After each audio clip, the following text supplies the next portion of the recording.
Welcome. Again, thank you for your patience. Little difficulty this morning. I'm Thais, so I am a family diplomat, and I'll be standing in for Paul today, who's away at partner's college graduation. And today's dialogue is, as you know, on war and the impact of family. So I'm not going to speak too long so that we can move along and still be done by 12 by 1:30. So, just a brief overview about Learning Life's Family Diplomacy Initiative. It connects people worldwide across lines of country, class, and religion, and via the internet to share and learn together about families and citizen diplomacy, with an eye of developing a core of trained family diplomats like myself and others who are here who are FDIs, but also our family diplomacy ambassadors or FDAs, with the hope of them advocating for more caring world via the media, businesses, nonprofits, and governments. And later on, I'll try to add some links to the chat. So if you have more information. So really, what we're going to do is follow the same format that Paul does. We're going to first have some context and some perspective by one of our interns. I understand that Paul just onboarded the summer intern, so welcome. And I believe it's a Sabria. And please correct me on names. Will give us some context on war and impact on families. And then we also have Dr. Anastasia Timmer joining us from California, who will give us some additional context. And if we could probably keep that to about 3 to 5 minutes, and what we'll do is then bring you back in to chime in once we've had some of our families talk about their experience. So Paul's really hoping to kind of keep this as a dialogue rather than kind of a lecture. So Sabria? Yeah, thank you so much for introducing me. My name is Sabria. I am one of Learning Life's summer interns, and I'm going to share my screen in a moment and just briefly provide some context on what war is looking like across the world right now. Just give me 1 second to share my screen. Okay, can everyone see that okay? Okay, perfect. Um, okay, so here I have pulled up a report from World Population Review that kind of just provides an overview of, like I said, what war is looking right now. So right now we have 40 countries that are currently at war according to this data. And looking through at what these wars look like, something that I found very fascinating is that most of them are not interstate conflicts. You have primarily terrorist and insurgency wars, and then a lot of different kinds of civil wars and ethnic violence in South Sudan. But you have very, very few wars that are happening across borders. So we just have the Russo-Ukrainian war, Israel-Palestine war, um, and the Afghanistan-Pakistan border conflict, just to name a few. And then additionally, something that really important to note, as you can see here, looking at some of the casualties, this sorry, can everyone hear okay? See okay? And can we have everyone mute, please? Thank you. Okay, thank you. Um, so here you can see what some of the casualties are looking like. So in Ukraine, we're having some of the most casualties, is 77,000 approximately. But if I come here, you can see what the casualties were looking like in 2022 as well. So you can see that with almost all of these wars, the amount of casualties per year has increased to like an extreme degree. So we have 77,000 versus 40,000 in 2022. Um, Myanmar is an exception here. We have Nigeria have more casualties, Sudan, Palestine, Syria, etc. And so while this data isn't necessarily showing that there's more wars happening, you can see that wars seem to be getting increasingly violent. And then the last thing I just kind of wanted to point out here is you can see that from this infographic, a lot of the wars that are occurring, in fact, almost all of them are occurring in the global south. You don't really have any wars happening in Europe, with the exception of Ukraine. Most of Eastern Asia, you don't see any wars, or all of Eastern Asia, in fact, and most of North America, you don't really see wars. So if anyone's interested in this data, I'm happy to share a link in the chat. But yeah, I just want to provide a brief overview before we get started. Well, Sabria, thank you for the geopolitical situation, pointing out some of the nuances there. I think it's interesting that there aren't necessarily more wars, but more violence. So that's an interesting point there. Also, before I move on, when you have a chance, if you could go ahead into the chat and just introduce yourself, your name, where you're from, and comfortable your email address, and our interns then taking attendance from that chat. Next, if we could hear from Dr. Anastasia, I hope I said that correctly, Temmer, who is an associate professor of criminology and justice um, at the California State University. And again, giving us some perspective and a little background information and a little bit about your work. Hello, everyone. Nice to see you all. I do turn my camera off once in a while because my baby is with me. So when he screams, I have to take care of him. So I apologize for that. No Um, problem at all. uh, I'm an associate professor, like was mentioned, at the Criminology and Justice Studies Department, and I study cross-national criminology and specifically how different global disasters around the world, including wars, violent crises, reshape different life outcomes of civilians, including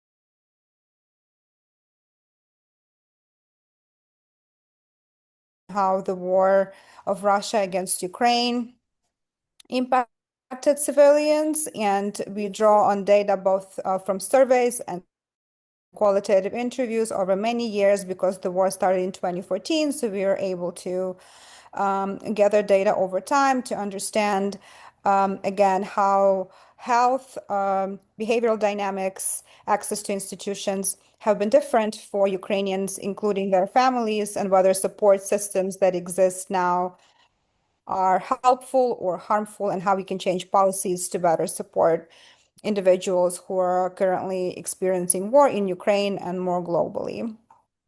Thank you. Please let me know if you need any other information at this time. Sure. How long have you been in California, if you don't mind me asking? Since 2020, yes. 2020? Okay. And if whenever you'd like to chime in, please do as we have our family speak. I'd love to hear your perspective and connections to your work. Thank you so much. Thank you. Okay, so I think first we have Sadaf Mansour, who is currently living in Germany as an Afghan refugee with her family. I'm excited to see you, Sadaf. She's a personal friend of mine whom I met while I was living in Germany. So if you are ready, you can talk to us about specifically the impact of war on your family and your experience as a refugee, and talk a little bit about you have multi-generational um, um, situations there. Your mother, you have down to your youngest nieces and nephews, along with siblings. And I'm sure that this experience has been different for everyone. Hello, everyone. My name is Saraf Manzoor, and I'm 29 years old and living since almost 5 years in Germany. I was a doctor back in my country. Can you hear me? Yes, I can hear you. It's so good to see you. It's so good to and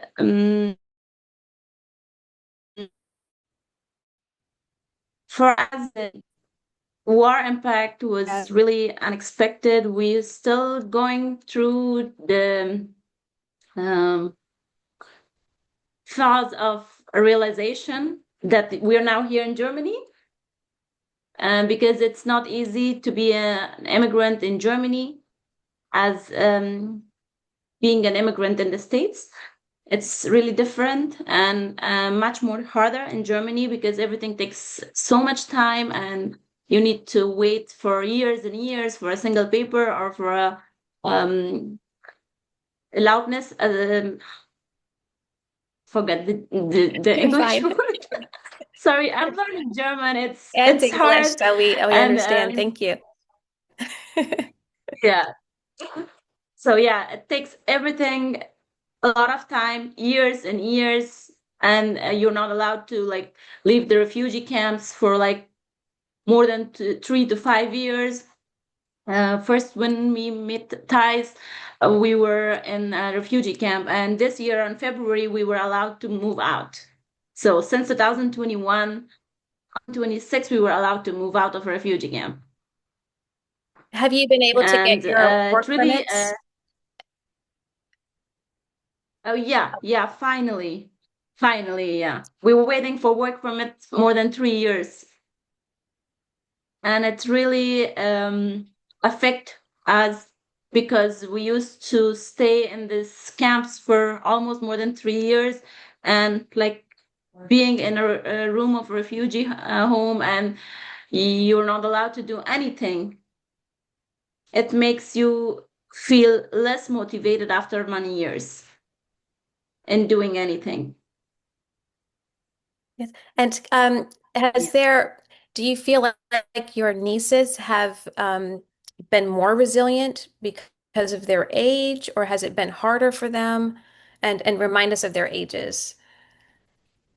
So the youngest one is now 4 years old. She's in kindergarten. She's still trying to learn German, but for her, it's more fun to learn another language. And luckily, the war doesn't have any impact on her because she haven't seen the war. She wasn't born in Afghanistan, so she doesn't know anything about it. But the oldest one, she still remembers everything, and she's 8.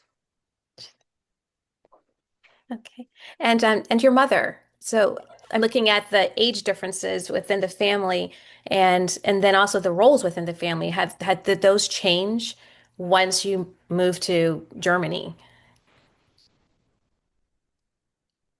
My mom is now 67 years old. Luckily, she have some of her relatives here, so it's not been really hard for her because she have some of her relatives here. But still, she misses her home, and of course, it's really hard for her to learn the language, so she really can't communicate when we are here in Stuttgart. We have realized that she have been more like now she just prefer to stay home and not go out because she can't learn the language at this age. At least that's what she tells us about. So it's different for my mom and for the kids. The kids loves to go out because they know the language, and yeah. And also, would you mind talking about maybe, like you said, you were a doctor in Mhm. Afghanistan, and so now just rebuilding careers and finding employment. I know your sister, I believe, was a teacher in Afghanistan. Yes. So luckily she got a place in university to get her master's degree done, and for her it was a easy process. And for me, I'm still working on the papers to get licensed. Yeah. I have been working with a German doctor here since about 2 years now, but it's different. It's different because when you're not allowed, or when your documents are not licensed, then you really can't take the decisions, and you really need to obey your boss for every other small thing. Yeah. So if there's anything else that you want to add, I don't know if you have specific things that you felt like were helpful, whether it was from the international community, the local community there in Stuttgart. What has been helpful, if anything, with your transition from Afghanistan to Germany? Well, my non-German friends, yeah, they really made life easier. I still have connection with a lot of my American friends, and I go to the bases with them. We do the potlucks, and I bring my nieces, my family, and then there we are like we feel like a family. Okay. but it's a bit harder to get involved with the German community. They're Okay. not that welcoming, unfortunately. Yes, I think that's part of the culture after living there. Um, yes, I agree. But so thank you so much. If there's anything else you want to share, then we'll go on and hear a perspective from another family member. If Well, thank anything? you for giving me the chance to talk about it, and thank you and everyone. And I hope there will be one day no war in any country in the world. Yes. And if you want to stay on, we're hoping to have a few minutes of conversation at the end, so someone may have questions for you. So thank you, Sadaf. Sure. Thank you. Yeah, you're Okay. welcome. Um, next, Julie, Sabria, you were going to come back and talk to us about Myanmar, or also known as Burma. Yeah, of course. So I know that everyone already heard from me a little bit already, but I'm going to talk more specifically about how the civil war in Myanmar has affected my life and my family. So just a bit of context. My dad's mother is Rohingya Muslim. She fled from Myanmar to Pakistan, met my dad's father, and yeah, and that's kind of how I came to be in the context of my life. So I feel like for me, being like related to this conflict has really had two big impacts on my life, um, and on my family's life. I think the first big part is that being a refugee, naturally, it kind of dilutes your culture. So my dad's mother fled obviously to a new country. Um, and with that, I think that a lot of like the Burmese culture has been lost. Me growing up, I am a quarter Burmese, but I really have very few connections to the culture aside from we eat a couple of dishes at my house, but other than that, I don't really see myself as ethnically Burmese. Um, and so, and no one in my family really does either, including my father. And so it's hard to feel like, a piece of me, a piece of our family's culture has been kind of lost through, the refugee crisis. But I think the positive impact of um, this war in my life to, yeah, take a little bit of more of an optimistic view is that it's really informed and furthered my interest in international politics. So as I mentioned, I'm a student intern. I'm in college right now. I'm studying international politics and I'm hoping to pursue a career in international human rights law. And I really think that I wouldn't be so passionate about this if it wasn't for um, kind of seeing and hearing firsthand how this has impacted my family. My first kind of interests in human rights law and international affairs was in high school when I was really getting into researching the genocide and the Rohingya Muslims in Myanmar. And that's just really like furthered my interest and pushed me to really do something with my life to help like mitigate those kind of things. Thank you. I'm glad to hear that that experience is shaping your present and your future, and that you'll be giving back to that community through your work in the future. Yeah. So thank you. Dr. Timmer, do you have anything you can add to either of these experiences?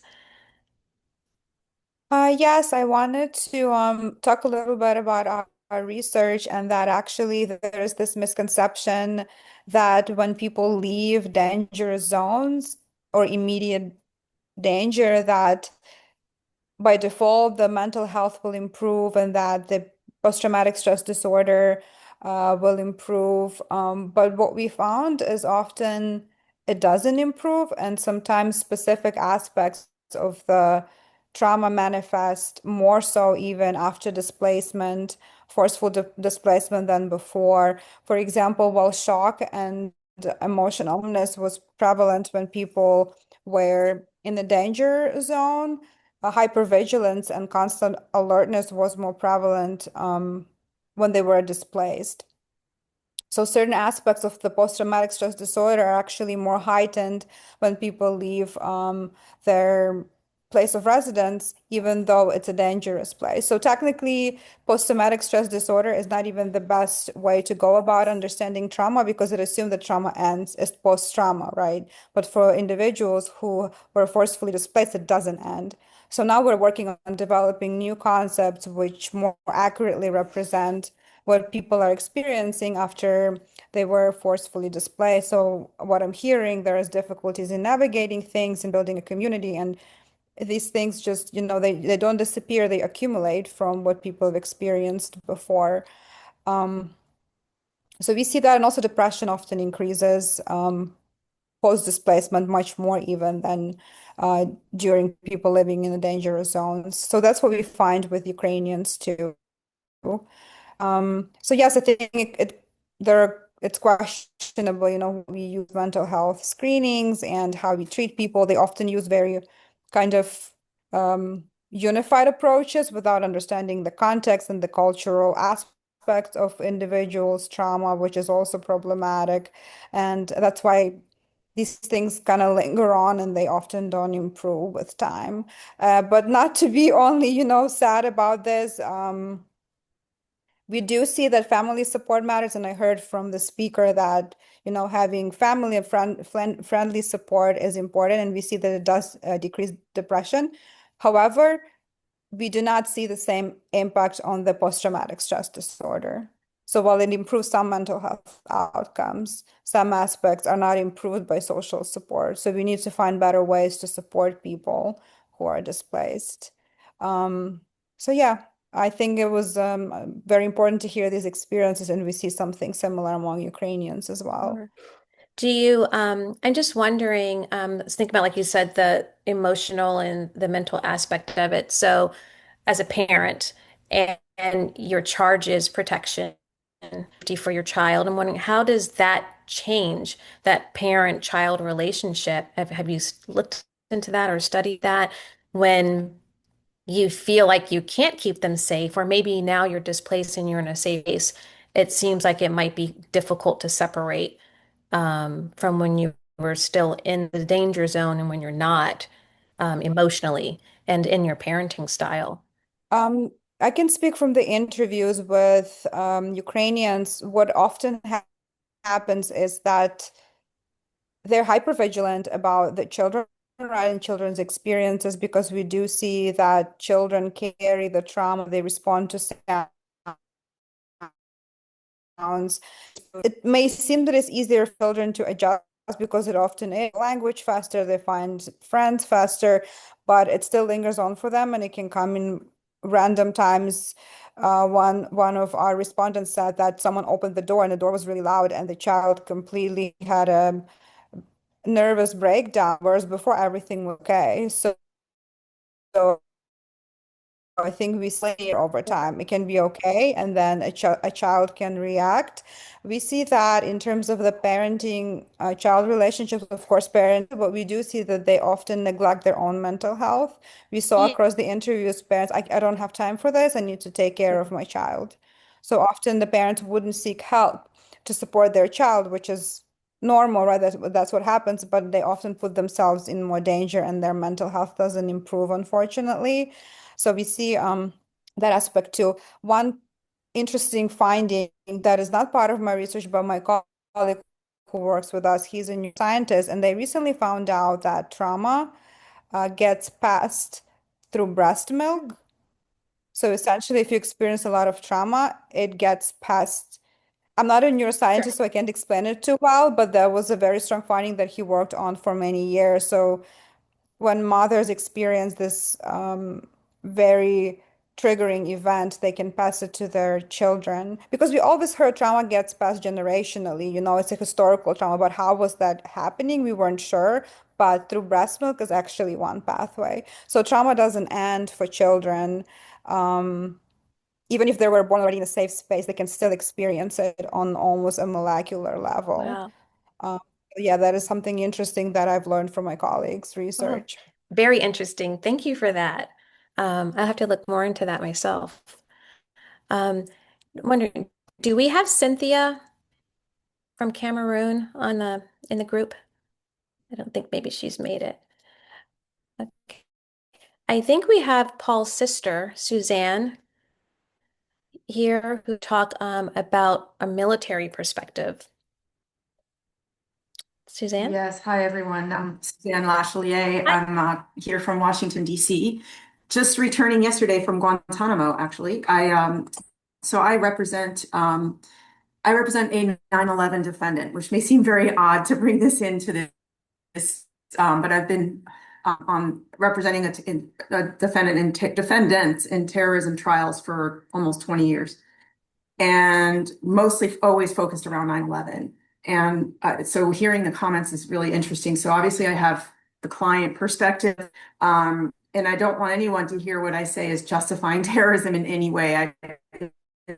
I'm one of years of representing people who are charged with terrorism crime, and I see this and marginalized communities are created. And within those marginalized communities, it's not a given that this happens, but you get people who are disenfranchised. They're either marginalized because they're refugees in another country accepted, or marginalized because their own country was split geographically by the peace that was generated.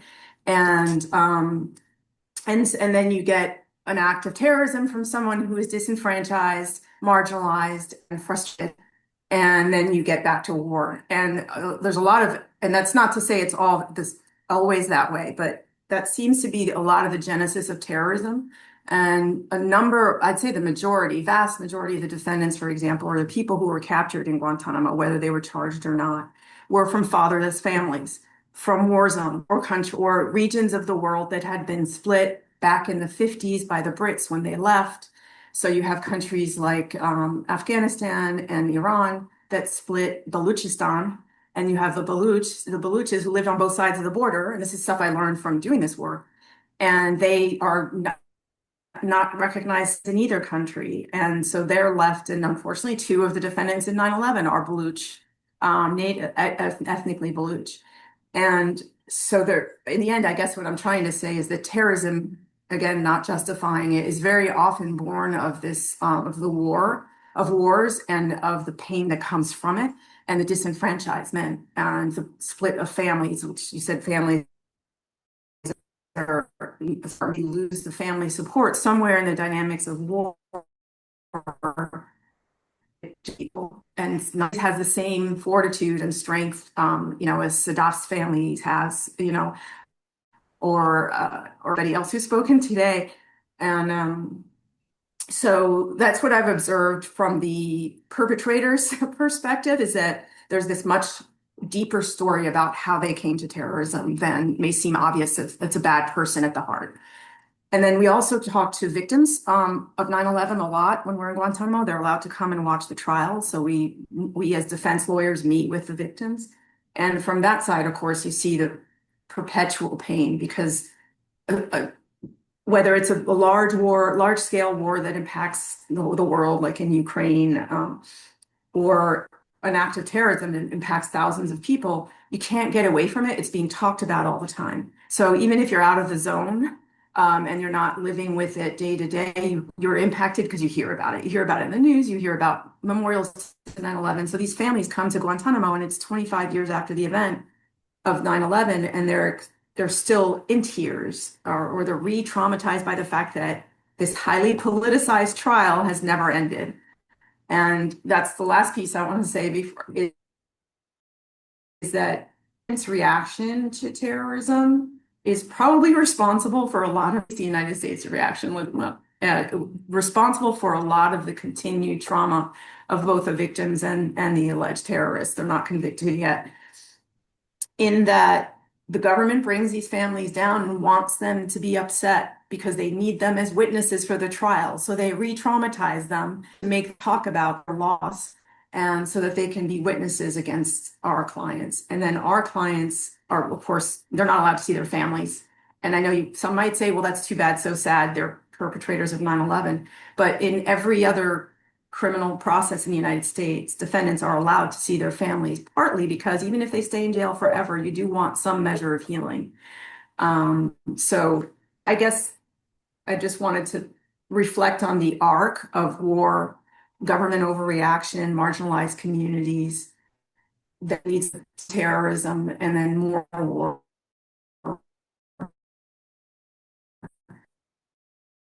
Have that and overreaction of fear against people that they're ignorant about. Really, at the core, in the end, that's what I think, if there was one thing that a government could try to do to help, I would say it's that to start, is not this overreaction of fear against people they don't know, even if the people cause them harm. Suzanne, thank you. I feel like you've added a lot of interesting information, another dimension to the talk that we probably don't think about often.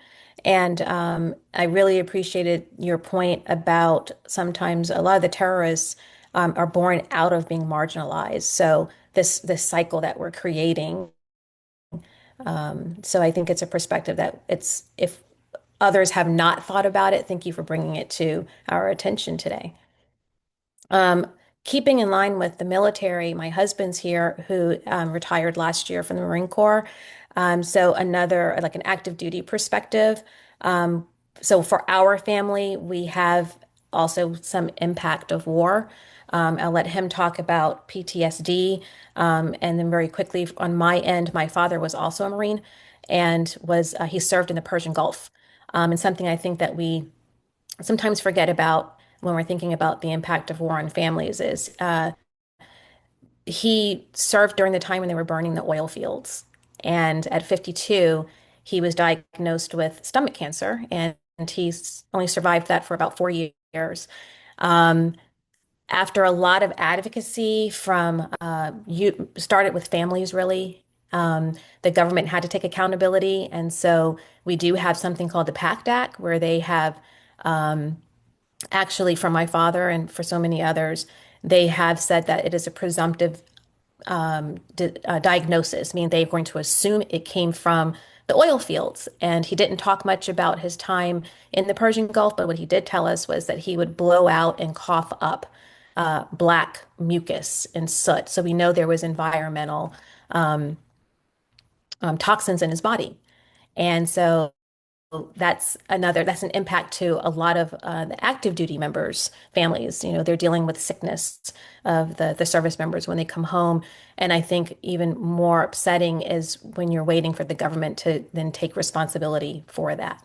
But because learning life is bringing attention to these questions, big questions, poverty, war, gender-based violence, the internet, and climate control. These are the things that Dr. Lashley focuses on.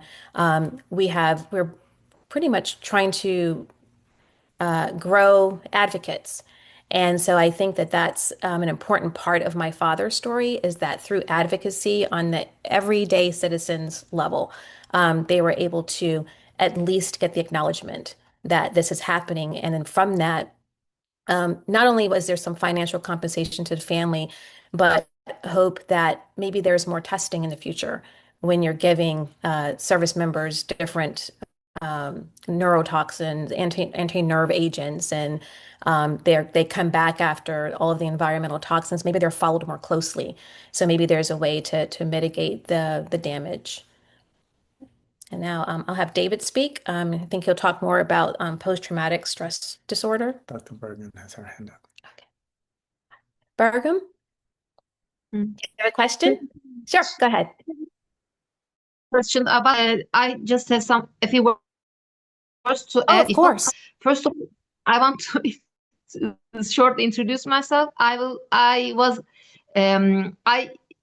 going to be an immigrant. I went to the US last summer, stayed only for 70 days, and it was really hard to be an immigrant after the age of 40, I guess. I think no one wants to leave their country as a refugee or as an immigrant. No one wants to live in exile if they, have the proper standards in their own homelands.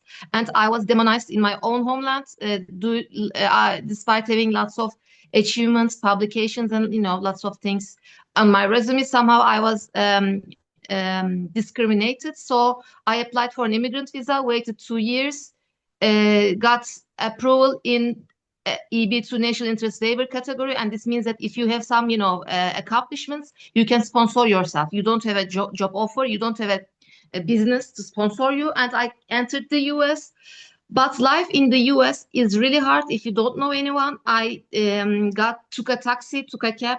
I did never use Uber before. I took a cab from the Dallas airport. I went to Maryland, met with my Chinese host, and her husband was Venezuelan immigrant. immigrants. They had 2 kids. I went downstairs, with my luggages. It was really hard. And after a week, I started saying to myself, why did I come here? Why did I come here? But for almost 2 years, I was waiting for, this visa to get the immigrant visa. Then I came back to my own country and I faced um, unbelievable things on my side in terms of technical issues, in terms of cyber attacks on my emails, my Telegram account, my WhatsApp accounts, my bank accounts, including my bank accounts. And also I have bipolar disorder. Somehow I didn't share this with the doctor in my immigrant visa health control. Unfortunately, I needed to tell this small lie. But thankfully, I got my immigrant visa. I got all the vaccinations and all the things, blood tests and everything.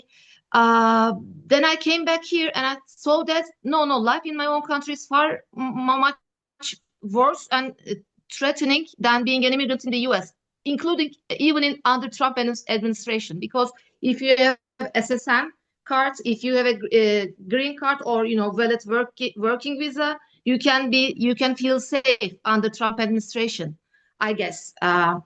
Of course, and in the beginning of the ICE actions, there could be some, improper or unacceptable ICE actions. But long story short, I think if you have rule of law and working democracy, things can be easier. And I think United States is much better to live compared to my own country. And now I didn't buy my plane tickets. My brother is in the hospital. I'm waiting for him to get out of the hospital. I hope to buy a plane ticket and I need to enter the US before a year, because if you stay out of the US, okay, I can start my video, but I need to wear my headscarf. Just a moment, because I wear a headscarf. Okay.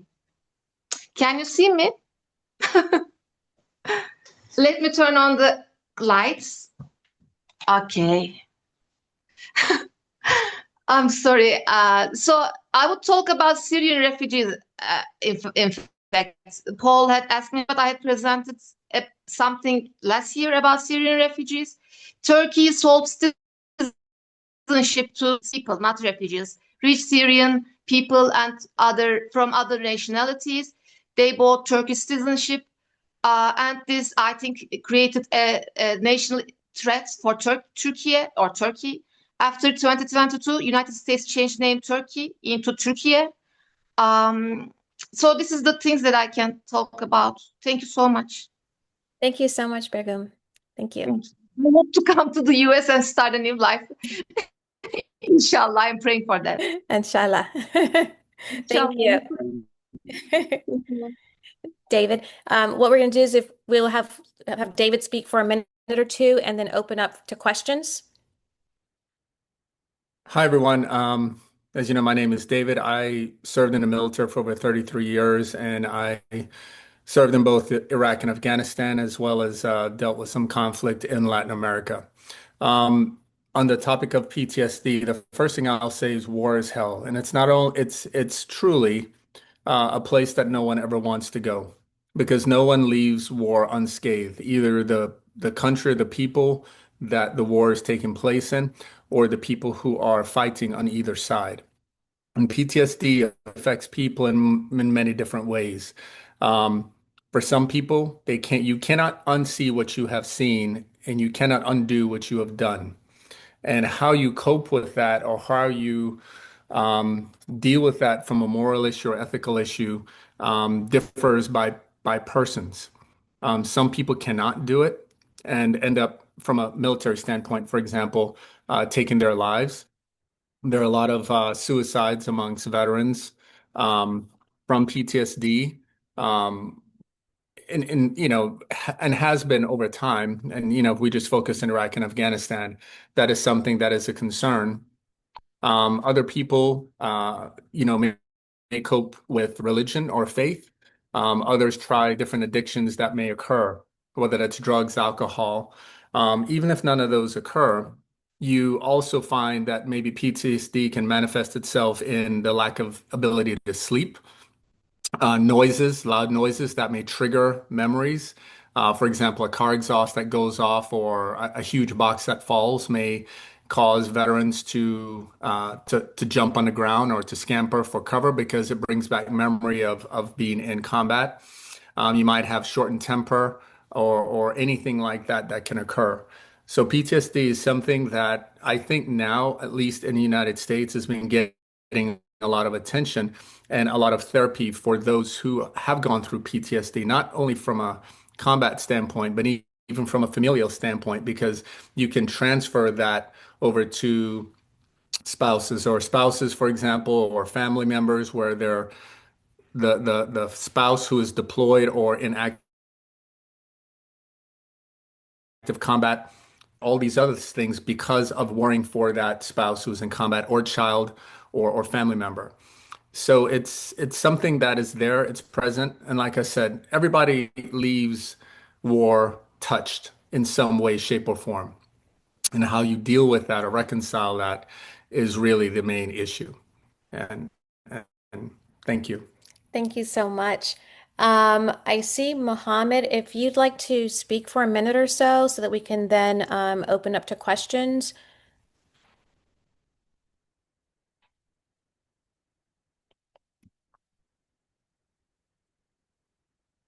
Mohammed?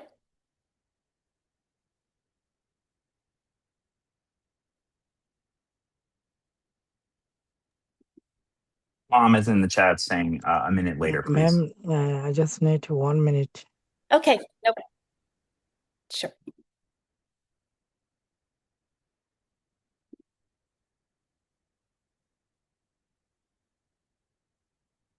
I thank everyone. I know that this can be a very hard subject, so I thank everyone who has shared today for kind of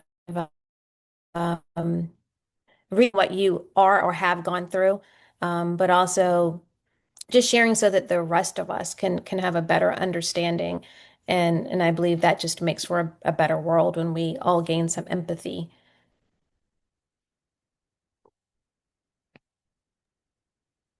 Hello. And after Mohammed speaks, if you have any questions, if you could raise your hand, and then for any of the speakers, or if you just have a comment.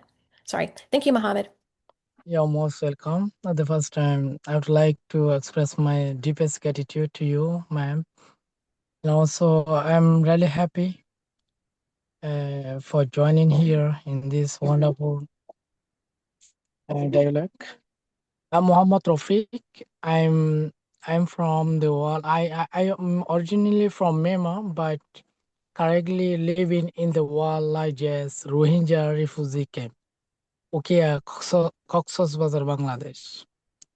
I have been working as a community para counselor under different NGOs. I'm a humanitarian worker. It's been over 8 years in MHPSS program.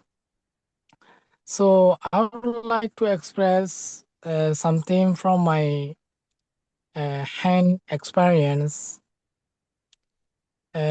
Most of the refugee affected by the grief and also the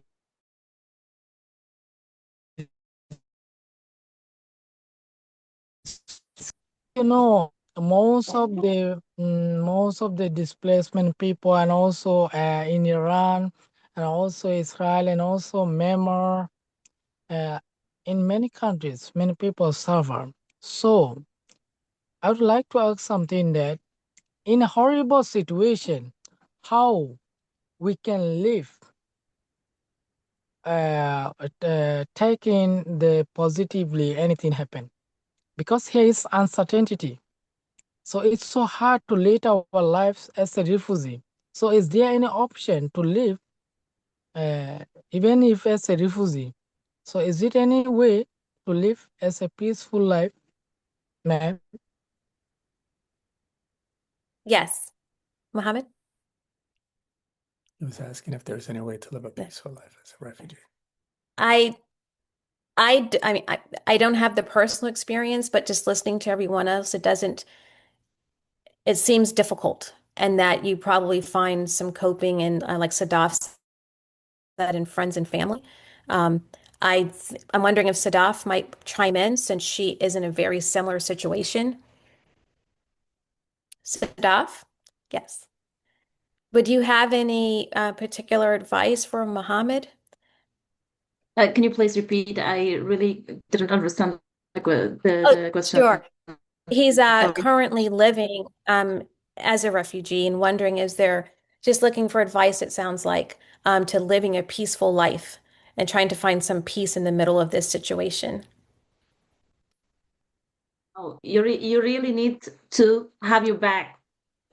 You, by your own, have your back, because in this situation, everyone will give you an advice, but then only you know what you're going through. Okay, thank And you, also ma'am. psychologically, whatever other people tells you, it has less impact on you than what you tell to yourself. Oh, okay, ma'am. Being a humanitarian worker, and also I communicate with the international expert from different countries and also different backgrounds. Even the UN, Geneva head office, UN head office. Some of my senior expert from Geneva and also communicate with me. And also I talk something about the crisis, and also I advocate from our camps. And also I talk about the crisis, and also I ask something from them. But this time, here in the camps, the assassination is increasing day by day due to fund crisis, fund reduction, and also the more crisis arise, the more assassination and kidnapping issues are getting arise day by day. So it's so hard. It's so for there is an even if I'm a humanitarian worker, I face a lot of challenges. Even I got some threat from the armed group. So at this time, what can I do? And also, if I express to the UN staff, UNSCR focal point, they said that man things happen like that. So what can I do to save my life?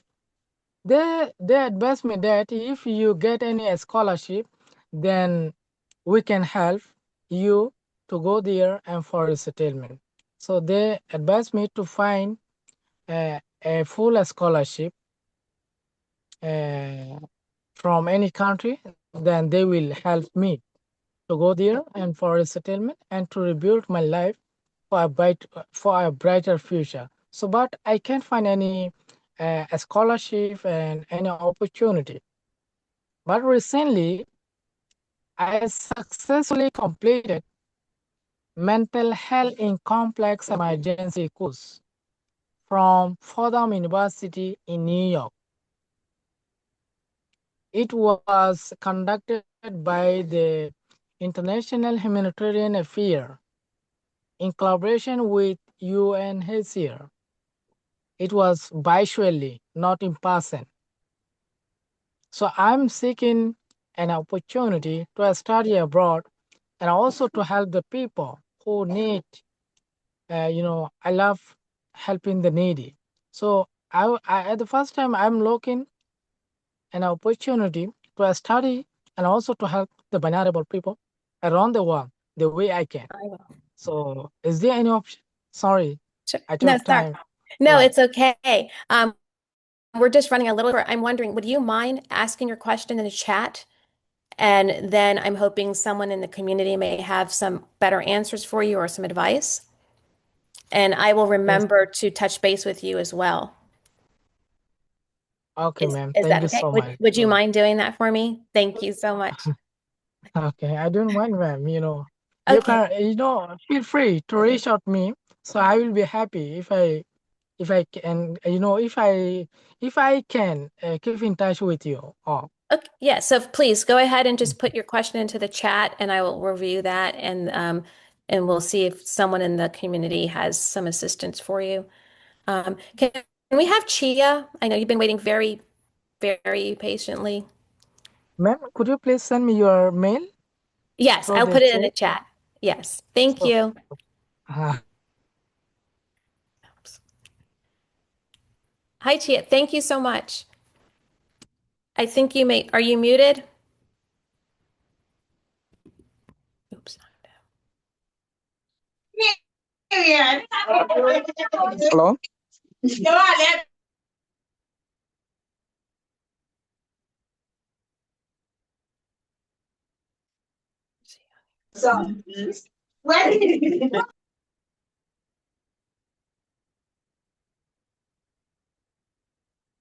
Yeah, not hearing you. Tell me not hearing him. We're not hearing you. Hello, are you talking to me? There we go. Chia? Okay, so I actually wanted to ask for excuse because I have another meeting here. Actually, I've been presenting for I'm sorry. Is this Liberia. is who's speaking, please? This is Lee Rockway from Where? Liberia. Okay. Yes. Leroy, please go on. Uh, can you get me? Yes, I can hear you. Okay, great. So I should actually be presenting for Liberia or from Liberia, but I am kind of later engaged right here, and I'm in another meeting, No face-to-face problem. meeting, so I could not be able to actually present on what I'm supposed to talk. So I No. will maybe, yeah, I will like to take my exit. I'm kind of being disturbed in the background here. Okay, no problem. Thank you so much. All right, thank you. Chia?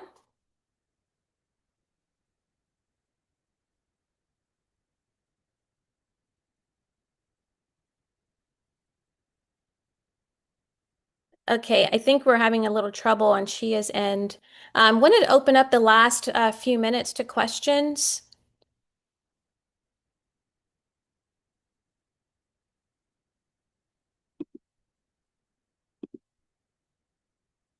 And also, in the meantime, Dr. Timmer, if you have any last thoughts. I just want to thank everyone for sharing your experiences, and I know it's not easy to go through all of this because there is work stress, but then there is daily stress that you experience trying to navigate in your life for those of you who are displaced, which again, in my research, daily stress is shown to be as impactful often as even war stress because it accumulates from the war experiences and becomes kind of this cumulative trauma exposure. So it's important to recognize that. Um, and I think I'm just thinking of the advice. I hope that the countries that you're in provide some open access ecological resources if you could access those. And if they don't, please email me. I have a couple of resources that you could reach out to if you need to talk to someone, the free hotline, or there are also support groups because research shows again that having support really matters in navigating everything. And yes, I think that that is it. If anyone has any questions or would like to get any support, please feel free to email me. I left my email in the chat. Or if you have any additional questions, let me know. Thank you. Thank you so much. Suzanne, I see your hand is raised. Mine is a quick question. It's probably for Professor Timmer.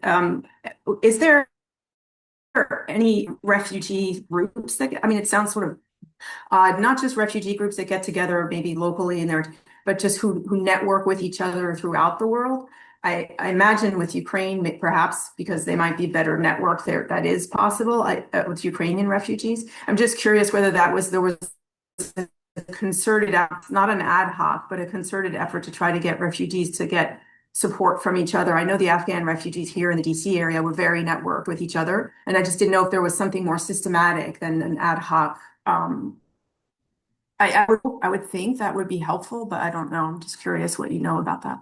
That's a very good idea. Actually, I don't know of any global network of refugees. Perhaps someone else would know, but I really have not heard of something like that. I do think a lot of the communities kind of cluster towards each other in a sense. Okay, if you're from Ukraine, you eventually find a Ukrainian community. But I can see how having more, cross-cultural networks is so much more helpful, than just focusing on your own. And I also think it's because for Ukrainians and also other refugees, um, the community is often related to the church. We have several Ukrainian churches where the community gathers, that's how they meet each other, or cultural centers. So I think that's why it also becomes, very culturally specific. We did have several policy meetings in DC related to how the war impacts people and how we can improve, the responses. And nobody actually brought up about anything global, in terms of those networking, which I'm surprised now that you mention it. It was again very country focused, separated in that way. So I think that would be a great idea to do. Thank you, Suzanne. Thank you, Dr. Timmer. Do we have other questions in the last few minutes? Mohammed, if you can hear me, someone left, I think Cindy left some scholarship resources in the chat. There's a link there if you'd like to have a look. Okay, ma'am, I will try. Okay. And I will send it to you directly as well, in case you're not able to find it. Lisa, Okay. okay. I'm sorry. Thank you. Lisa, you have a question?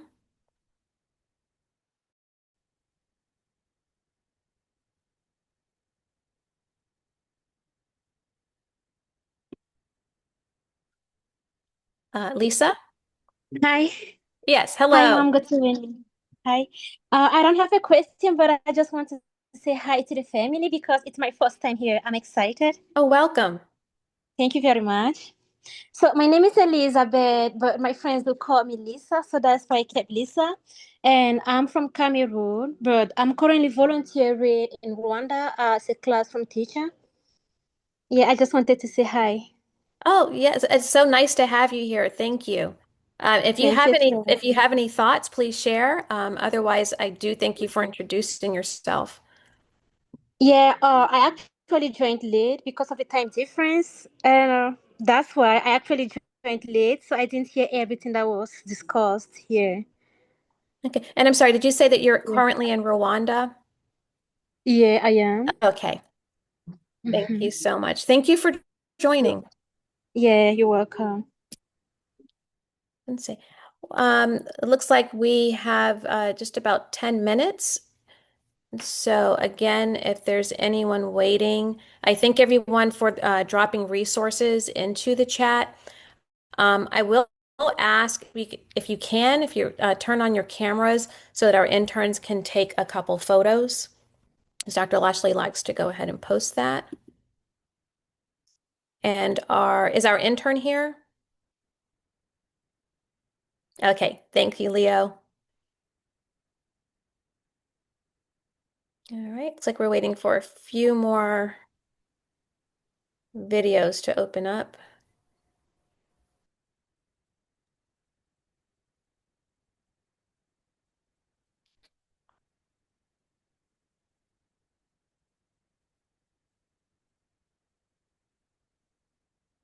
Okay, one more call. We have a few more who have cameras off. If you're able to please turn them on just for a couple seconds.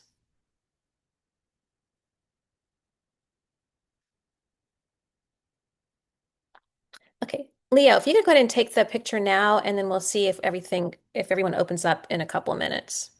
And on three, if you could go ahead, look into the camera and smile. 1, 2, 3.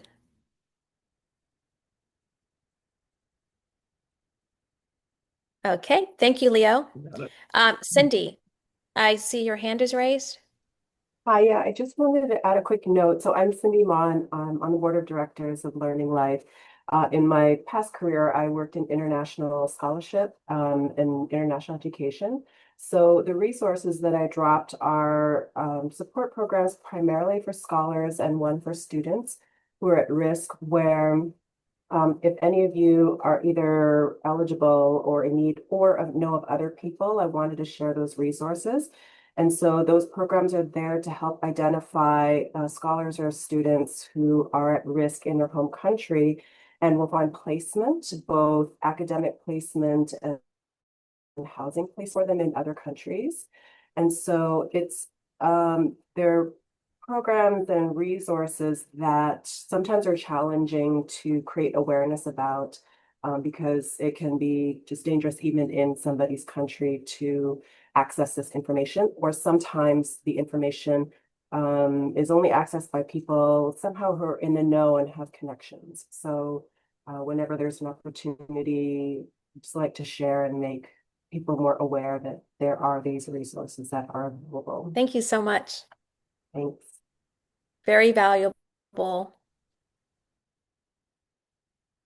Okay. So if we don't have any other questions, I'll ask Dr. Timmer just one last time. If you might have some just words of wisdom and hope. It's a very heavy subject, but I know there's always hope. And if there's just something you can add. Oh, that's such a great question. There is always hope, especially since we see that individuals who were displaced, they are very resilient. Somehow they manage to build a new life and sometimes even stronger and more powerful than they had before. Of course, it's different and nothing can, change what you had in your home country. But we see that these people not only are able to build their daily life, but they become ambassadors and they help others. And they became such an impact on this world and such an example that they really leave a legacy of how you should be as a great human being. So often people who suffer, they really develop empathy and compassion towards others. And they build very strong networks and communities around them. So I think that does give me hope, seeing how amazing people are and how they can persevere regardless of this huge trauma they experience. They use humor. They find laughter in the most difficult moments. They share even if they don't have much. And I think seeing that in this bad world that's full of violence and hate is very inspiring. So I want to thank all these people who are able to rebuild their life and also help others while they're doing that. I like that you mentioned specifically, sometimes people sharing when they don't have much. It's probably one of my core and most beautiful memories is Sadaf inviting us to her home with her extended family and prepared a beautiful dinner for us. And I remember one of my children, who at the time was probably about 17, he was, it was striking enough for him to mention that in the midst of all of their pain and the upheaval and everything that they had going on, that they would prepare and use their resources to welcome my entire family into the fold. So Sadaf, I thank you for that. So I do know firsthand, Dr. Timmer, that it's a beautiful feeling. And I feel like I gained so much from Sadaf and her family. And Yes. it's really wonderful, and I do hope that that sort of kindness becomes just as contagious sometimes as hatred can. Exactly. So not only they were compassionate and kind to you, they inspired you probably to do the same for others. So it's a chain, and I think it does come from people who experience suffering often. They are able to use their trauma to be better to others, and that's amazing. Yes. So thank you. So I want to thank everyone who spoke. I hope I don't miss anyone. So thank you to Sadaf and Mohammed, Chia, Dr. Timmer. Thank you very much for your time. Suzanne, my husband David, Sabria, all of our interns who are, from my understanding, just onboarded, I think, Friday. So for all of your assistance, and definitely to Patrick for hosting and supporting me with all of the tech piece of it. But one And other and thing, definitely to our new viewers, I think it was Lisa. Thank you for coming in. So yes, Bernard did also have his hand raised Patrick. very briefly, so look to get feedback from him as well. Oh yes, Bernard, please. Sorry, Thank you. yeah, Thank you sorry for I that. missed Yeah, no you. problem. Yeah, no problem. No problem. I'm an intern. I'm Kenyan American, and I'm here in DC for the UCDC program. So I wanted to just say, like, I was very, very touched and moved by the testimonies of everyone. Growing up in Kenya and around the world, I'm not unfamiliar with people having crises because all the countries around us do. So, like, we have Dadaab, which hosts a lot of Somalians. We get a lot of Sudanese in Kenya, um, as well as many other individuals. And I could see those people from Cameroon and Burundi and so it was very moving, especially what Anastasia said about the hope and how people pick up and move on. And it's something that I have witnessed because all those communities come to Kenya. So how they resettle and how they pick up and then move on. And I found that very beautiful. And I was very moved by Sabria's testimony of how he or she in the United States, there's all that has happened and she's moving on. And she's not only doing that, but she's taking a stand in how she wants to shape her life in terms of the education to then use that as something more powerful for the future. So I just wanted to say thank you so much for all those testimonies. It was really Yes, thank you. And thank you for your comments. So I don't want to overlook anyone. Any very last comments?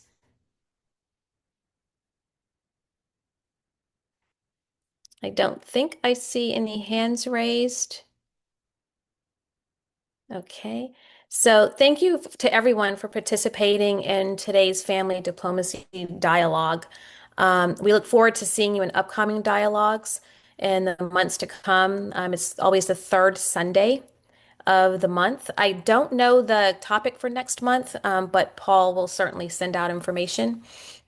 I hope that we've been able to encourage you and your family members, and that you will spread the word about learning life and have other people tune in and join with us. Um, there are 5 ways that you can connect, and I will post all of these in the chat as well.